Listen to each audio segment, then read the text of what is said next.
क्या कभी आपने सोचा है कि हम मंदिर में जाकर घंटों प्रार्थना करते हैं, सुबह उठकर एफर्मेशंस बोलते हैं, लॉ ऑफ अट्रैक्शन की किताबें रट लेते हैं, फिर भी हमारी बातें सच क्यों नहीं होती?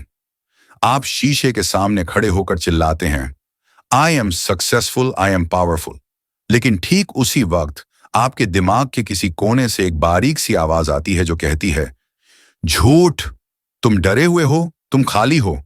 और अंत में जीत उसी बारीक आवाज की होती है। आपकी प्रार्थनाएं अधूरी रह जाती हैं। क्यों? क्योंकि जिसे आप बोलना कहते हैं वो बोलना है ही नहीं। ऋषि मुनियों ने हजारों साल पहले शब्द या ध्वनि को सिर्फ कम्युनिकेशन का साधन नहीं, बल्कि ब्रह्मांड को बनाने वाली एक शक्ति माना था। उन्होंने इसे नाम दिया वाक।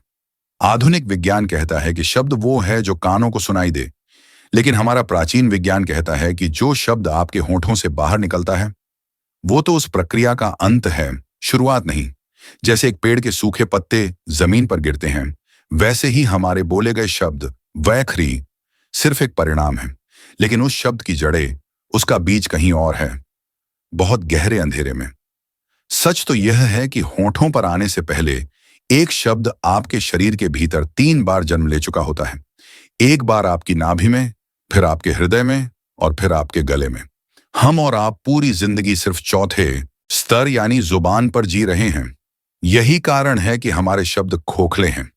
उनमें वो प्राण नहीं है जो किसी विचार को हकीकत में बदल सके। आज के इस वीडियो में हम ध्वनि के उसी हिमखंड के नीचे गोता लगाएंगे। हम जानेंगे उस परावाक के बारे में, वह सन्नाटा जो आपके बोलने से पहले गूंजता है। अगर आपने उस सोर्स को पकड़ना सीख लिया तो फिर आपको चीखने या दोहराने की जरूरत नहीं पड़ेगी।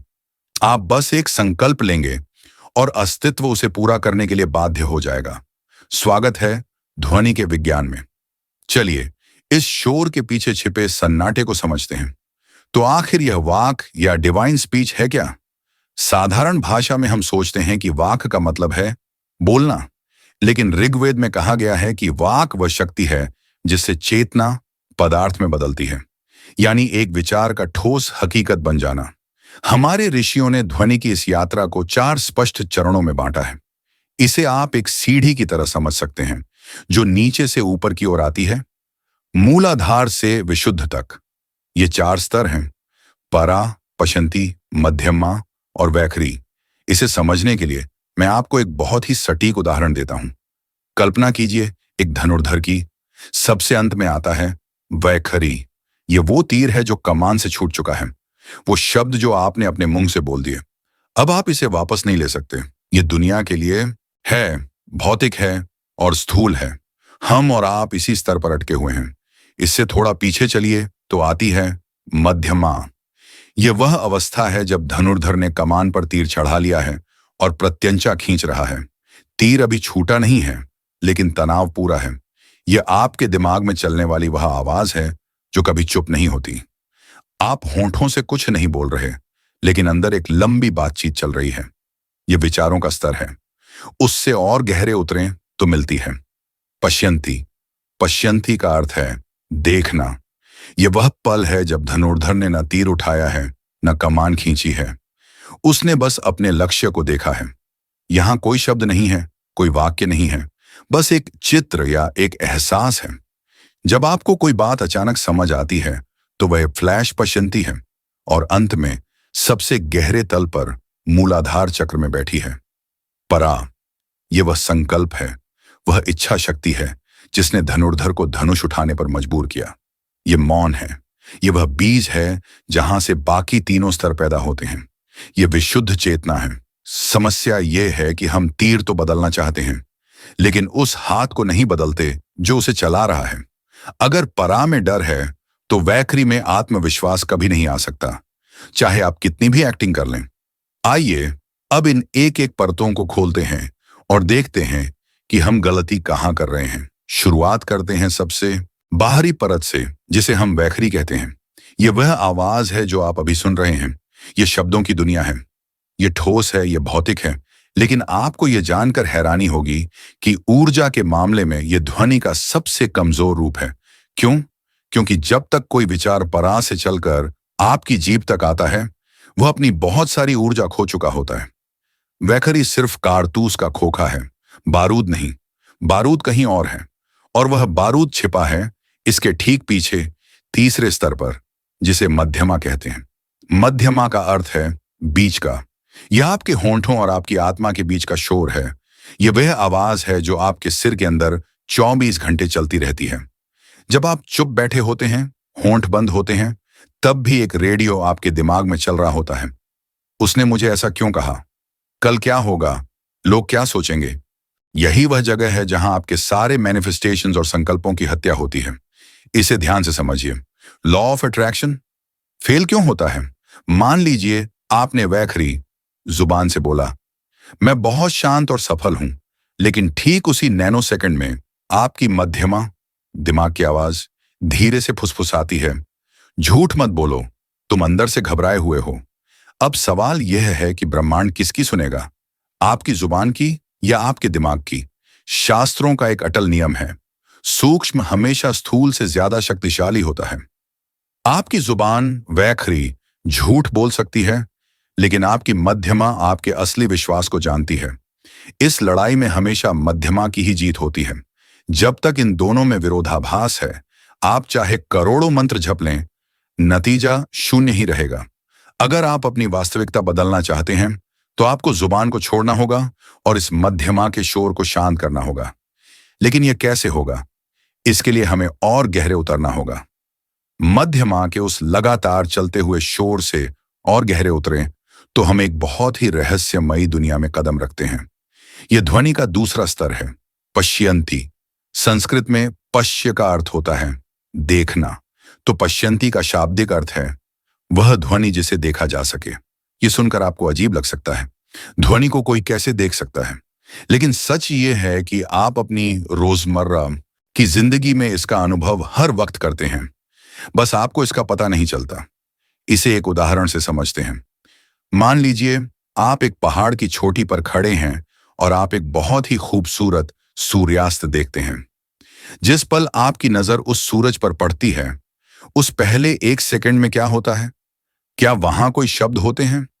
क्या आप मन में सोच रहे होते हैं कि सूरज लाल है, बादल अच्छे हैं? नहीं, उस पहले 1 सेकंड में सिर्फ एक एहसास होता है, एक संपूर्ण अनुभव होता है। आप उस सुंदरता को पी लेते हैं। वहां भाषा नहीं है, वहां व्याकरण नहीं है, वहां सिर्फ एक चित्र है, एक वाइब्रेशन है। वह अवस्था पश्यंती है। उसके 2 सेकंड बाद आपका दिमाग मध्यमा जागता है और उस अनुभव को शब्दों में तोड़ता है, वाह कितना सुंदर है। और अंत में आपकी जुबान वैखरी उसे बोलती है। यानी पश्यंती में विचार एक बीज की तरह पूरा होता है, टूटा हुआ नहीं होता। इसे हम ब्लूप्रिंट या नक्शा कह सकते हैं। जब एक आर्किटेक्ट कोई इमारत बनाता है, तो ईंटें वैखरी रखने से पहले वह इमारत उसके दिमाग में एक नक्शे पश्यंती के रूप में पूरी तरह तैयार होती है। अब समझिए कि आपकी मैनिफेस्टेशन असल में फेल क्यों हो रही है। आप जुबान से वैखरी बोल रहे हैं, मैं अमीर हूं, मैं अमीर हूं। आपका दिमाग मध्यमा शायद इसे दोहरा भी ले, लेकिन अगर आपके पश्यंती के स्तर पर, यानी आपके अवचेतन मन की गहराई में, आपकी जो सेल्फ इमेज या तस्वीर बनी हुई है वह एक गरीब और लाचार व्यक्ति की है, तो आप कभी अमीर नहीं बन पाएंगे। क्यों? क्योंकि ब्रह्मांड आपकी भाषा नहीं सुनता, वह आपके भाव को देखता है। पश्यंती भाव की भाषा है। अगर आपकी जुबान सफलता बोल रही है, लेकिन आपकी पश्यंती में असफलता का चित्र छपा हुआ है, तो जीत हमेशा चित्र की ही होगी। शब्द झूठ बोल सकते हैं, तस्वीरें झूठ नहीं बोलती। प्राचीन योगी कहते हैं कि पश्यंती वह स्थान है जहां भेद मिट जाते हैं। यहां न हिंदी है, न अंग्रेजी, न संस्कृत, यहां सिर्फ अर्थ है। इसीलिए जब कोई योगी पश्यंती वाक में स्थित हो जाता है, तो उसे किसी भाषा की जरूरत नहीं पड़ती। वह जानवरों की भाषा समझ सकता है, वह दूसरों के मन की बात जान सकता है, क्योंकि वह शब्दों के जंजाल में नहीं फंसता। वह सीधे उस स्रोत को देख रहा है जहां विचार अभी पैदा ही हो रहा है। तो अगर आप अपने जीवन को बदलना चाहते हैं, तो शब्दों को रटना बंद कीजिए, अपनी पश्यंती को बदलिए, खुद को उस रूप में देखना और महसूस करना शुरू कीजिए जैसा आप बनना चाहते हैं। लेकिन यह चित्र बनाता कौन है? इस चित्र में रंग भरने वाली वह असली शक्ति, वह लाइट कहां से आती है? वह आती है सबसे गहरे तल से, जिसे हम परा कहते हैं। अब हम ध्वनि की उस आखिरी और सबसे गहरी परत पर आ गए हैं, जहां शब्द खत्म हो जाते हैं, जहां चित्र मिट जाते हैं और जहां विचार भी शून्यता में विलीन हो जाते हैं। यह चौथा और सर्वोच्च स्तर है, परा। परा का संस्कृत में अर्थ होता है परे, हर चीज से परे, समय से परे, स्थान से परे, मन और बुद्धि से भी परे। अगर वैखरी जुबान पेड़ के पत्ते हैं और पश्यंती उसका तना है, तो परा वह अदृश्य जड़ है जो जमीन के नीचे गहरे अंधेरे में छिपी है। आपको पेड़ तो दिखाई देता है, लेकिन वह जड़ दिखाई नहीं देती जिसने उस पूरे विशाल पेड़ को थाम रखा है। हमारे शरीर में इसका स्थान मूलाधार चक्र माना गया है, बिल्कुल नीचे, आपकी रीढ़ की हड्डी के आधार पर। यह वही स्थान है जहां कुंडलिनी शक्ति सोई हुई होती है। अब इसे बहुत ध्यान से समझिए, क्योंकि यही वह जगह है जिसे हम एक गॉड पार्टिकल कह सकते हैं। विज्ञान में गॉड पार्टिकल वह तत्व है जो किसी भी पदार्थ को उसका वजन देता है। अगर गॉड पार्टिकल न हो तो इलेक्ट्रॉन और प्रोटॉन हवा में तैरते रहेंगे, कोई ठोस दुनिया नहीं बन पाएगी। ठीक उसी तरह परावाक वह तत्व है जो आपके शब्दों को वजन देता है। बिना परा के बोले गए शब्द सिर्फ हवा का कंपन है, लेकिन जब कोई विचार परा से, यानी आपकी आत्मा की गहराई से उठता है, तो उसमें इतना द्रव्यमान, इतना भार होता है कि प्रकृति उसे नकार नहीं सकती। परा कोई आवाज नहीं है, यह स्पंदन है। यह वह पहला कंपन है जो बिग बैंग से ठीक पहले हुआ होगा। यह वह इच्छा शक्ति है जो कहती है, मैं व्यक्त होना चाहता हूं। जब आप कोई शब्द बोलते हैं तो वह एक लंबी यात्रा तय करता है। वह परा में एक इच्छा के रूप में जन्म लेता है, पश्यंती में उसे एक रूप मिलता है, मध्यमा में वह विचार बनता है और वैखरी में वह सुनाई देता है। लेकिन हम में से 99% लोगों का कनेक्शन अपनी ही जड़ों से कट चुका है। हम कटे हुए पतंग की तरह हैं। हम अपने गले से बोलते हैं या ज्यादा से ज्यादा अपने दिमाग से बोलते हैं, लेकिन हमारी नाभि, हमारा मूलाधार शांत पड़ा है। वहां सन्नाटा तो है, लेकिन वह मुर्दा सन्नाटा है, जागृत सन्नाटा नहीं। यही कारण है कि एक साधारण आदमी दिन भर बड़बड़ाता है, चिल्लाता है, कस्में खाता है, लेकिन उसकी बातों का कोई असर नहीं होता। वहीं दूसरी तरफ एक सिद्ध योगी या महात्मा जो परावाक में स्थित है, वह शायद दिन में सिर्फ एक वाक्य बोले, शायद वह बहुत धीरे से बोले, लेकिन उसने जो कह दिया वह पत्थर की लकीर हो जाता है। उसे हम वाक सिद्धि कहते हैं। क्यों? क्योंकि वह अपने अहंकार से नहीं बोल रहा। याद रखिए, वैखरी अहंकार की आवाज है और परा आत्मा की आवाज है। परा वह स्थान है जहां आप और परमात्मा अलग नहीं हैं। वह शुद्ध चेतना है। जब आप वहां एक बीज बोते हैं, चाहे वह स्वास्थ्य का हो, सफलता का हो या शांति का, तो वह बीज सीधे ब्रह्म की कोख में जाता है और ब्रह्मांड कभी गर्भपात नहीं करता। वह उस इच्छा को जन्म देगा ही देगा। लेकिन वहां तक पहुंचने का रास्ता आसान नहीं है। वहां जाने के लिए आपको बाहर के शोर को नहीं, बल्कि अपने अंदर के उस अनंत सन्नाटे को सुनना होगा। आपको अपनी चेतना को जुबान से हटाकर नीचे और नीचे अपनी नाभि और मूलाधार तक ले जाना होगा। तो सवाल यह है कि हम इस परा वाक को कैसे जगाएं? हम अपनी खोई हुई शक्ति को वापस कैसे पाएं, ताकि हमारे शब्द सिर्फ शोर न रहें, बल्कि एक सृजन बन जाएं? आइए अब हम इस विज्ञान को व्यवहार में उतारने की तकनीक सीखते हैं। तो अब सबसे बड़ा सवाल, हम इस सोई हुई शक्ति का इस्तेमाल कैसे करें? हम वाक सिद्धि कैसे प्राप्त करें ताकि जो हम कहें वह सच हो जाए?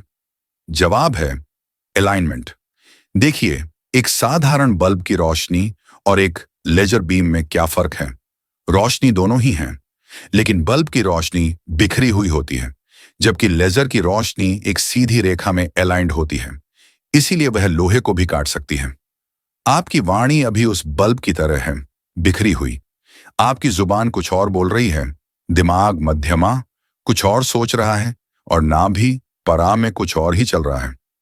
मैनिफेस्टेशन का रहस्य बस इतना है, इन चारों स्तरों को एक सीधी रेखा में लाना। इसे करने की एक बहुत ही शक्तिशाली और सरल विधि है। अगली बार जब आपको कोई महत्वपूर्ण बात कहनी हो या कोई संकल्प लेना हो, तो तुरंत मत बोलिए। स्टेप 1, मौन। सबसे पहले अपने होंठ बंद करें, बाहरी शोर को रोकें। स्टेप 2, साक्षी अपनी आंखें बंद करें और अपने दिमाग में चल रही बातचीत को बस देखें। उसे रोकने की कोशिश मत करें, बस देखें। थोड़ी देर में वह मध्यमा का शोर धीमा हो जाएगा। स्टेप 3, दर्शन। अब अपने लक्ष्य को स्पष्ट रूप से देखें। उस चित्र को अपने मन में लाएं, उसे महसूस करें। स्टेप 4, डुबकी। अब एक गहरी सांस लें और अपना पूरा ध्यान अपनी नाभि पर ले जाएं। महसूस करें कि एक गहरा सन्नाटा वहां मौजूद है। अब उस सन्नाटे के बीच में अपने संकल्प को एक बीज की तरह रखें और फिर उस संकल्प को नाभि से ऊपर उठने दें, हृदय तक आने दें और अंत में जुबान से बाहर आने दें। जब कोई शब्द इस गहराई से उठकर बाहर आता है तो उसमें आपका अहंकार नहीं होता, उसमें प्राण होता है। याद रखिए, परा से निकला हुआ एक शब्द जुबान से निकले हुए 1000 मंत्रों से ज्यादा भारी होता है। इसलिए कम बोलें, लेकिन गहराई से बोलें। अपनी नाभि से बोलें, गले से नहीं। तो दोस्तों, निष्कर्ष यही है, अपने शब्दों को कभी सस्ता मत समझिए। हम अक्सर सोचते हैं कि बोलने में क्या जाता है, लेकिन सच ये है कि हर एक शब्द जो आपके मुंह से निकलता है वह आपकी प्राण ऊर्जा का एक हिस्सा अपने साथ लेकर जाता है। आपका शरीर मांस और हड्डियों का पुतला नहीं है, यह एक वाद्य यंत्र है, एक वीणा की तरह। अगर आप इसके तारों को बेसुरा बजाएंगे तो जीवन में संगीत नहीं, सिर्फ शोर पैदा होगा। आज हमने सीखा कि वैखरी जुबान सिर्फ वह खोल है, वह छिलका है जो दुनिया को दिखता है, लेकिन असली फल, असली शक्ति परा, नाभि में छिपी है। जो इंसान अपनी नाभि से जुड़कर बोलता है, उसके लिए असंभव कुछ भी नहीं है। उसके लिए मंत्र और आम बोलचाल में कोई फर्क नहीं रह जाता। उसका हर वाक्य एक वरदान या अभिशाप बन सकता है। इसलिए आज से, अभी से एक संकल्प लें, कम बोलें, धीरे बोलें और होश में बोलें। जब तक कोई विचार आपकी नाभि से अनुमति ना ले ले, उसे अपनी जुबान की दहलीज पार ना करने दें। आइए, आज हम और आप मिलकर इस विज्ञान का एक छोटा सा परीक्षण करते हैं। इस वीडियो के खत्म होने के बाद तुरंत कमेंट करने मत भागिएगा। एक पल रुकिए, गहरी सांस लीजिए, अपना पूरा ध्यान अपनी नाभि, नेवल पर ले जाइए। उस सन्नाटे को, उस परा वाक को महसूस कीजिए और जब आपको लगे कि आप अपने केंद्र से जुड़ गए हैं, तब और सिर्फ तब नीचे कमेंट बॉक्स में लिखिए, आई एम अलाइंड, मैं संरेखित हूं। सिर्फ टाइप मत कीजिएगा, अपने शब्दों में अपनी चेतना को डालिएगा। देखते हैं आज कितने लोग सिर्फ अपनी उंगलियों से नहीं, बल्कि अपनी आत्मा से लिखते हैं। मिलते हैं अगले वीडियो में ब्रह्मांड के एक और गहरे रहस्य के साथ। तब तक के लिए अपने मौन को पहचानें। नमन।